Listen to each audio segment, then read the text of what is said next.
어제였던 19일부터 부동산 중개보수 요율이 인하됐습니다.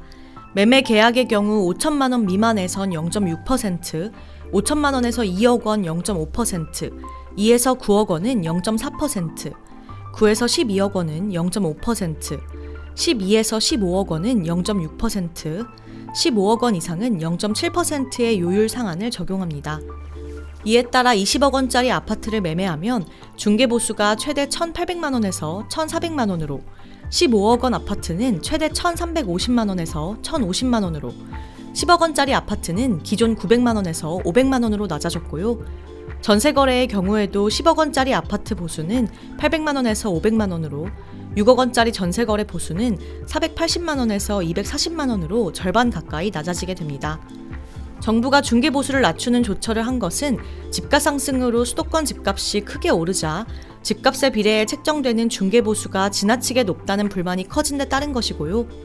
당초 입법 예고 시 지방자치제도의 취지에 맞게 거래 금액별 상한 요율을 지역별 특성 등을 고려해 시도 조례에서 거래 금액의 1000분의 1을 가감한 범위에서 정할 수 있도록 했었는데요. 하지만 대부분의 지자체에서 조례 개정 시 추가 갈등이 생길 여지가 있다는 점을 들어 반대 의견을 제시해 관련 조항은 삭제됐습니다. 한정희 국토부 부동산 산업과장은 국민의 중개보수 부담 경감을 위한 개정인 만큼 변경된 요율이 시장에서 안정적으로 적용돼 혼란이 없도록 중개업계와 지자체의 적극적인 협조를 당부한다고 말했습니다. 한편 시행 첫날, 현장에서는 소비자들과 중개사들의 반응이 엇갈렸는데요.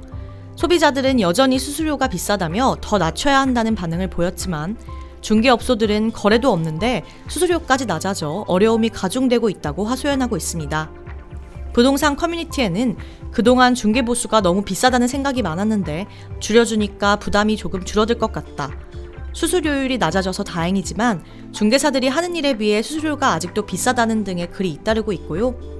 경기도 하남시의 한 공인중개업소 대표는 거래 자체가 거의 없는 상황에서 중개보수까지 인하돼 앞으로 2에서 3년 사이에 중개업소 3분의 2가량은 없어질 것이라며 이번 조치는 중개업소들은 죽으라는 얘기라고 정부를 원망했습니다.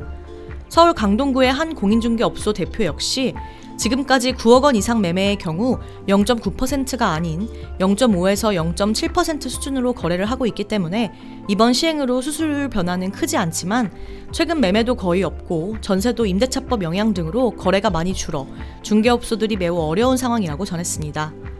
중개사들은 특히 정부가 정책 실패의 책임을 자신들에게 떠넘기고 있다며 강하게 반발하고 있는데요.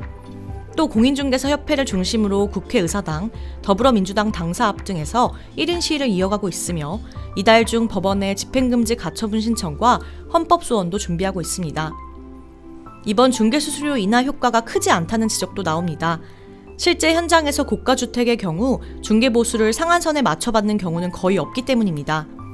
이은영 대한건설정책연구원 책임연구원은 현장에서는 고가주택일수록 최고 요율을 적용하지 않고 0.9%가 아닌 0.6%를 적용하는 경우가 많았다라며 이런 상황에서 중개사들이 개정된 요율을 상한으로 적용한다면 실질적인 중개수수료 인하 효과가 기대만큼 크지 않을 수도 있다라고 말했습니다. 또한 소비자와 중개사 등 이해관계자들의 의견 수렴을 통한 원만한 조정이 필요하다는 지적도 나옵니다. 이 책임연구원은 앞으로도 지금처럼 꾸준히 개선안을 보완하며 정착시키는 것이 최선이라며 이해관계자들 간의 의견 수렴을 통한 원활한 조정이 중요하지만 서로 이해관계가 걸린 사안을 갖고 타협점을 끌어내는 것이 쉬운 일이 아니다라고 말했습니다.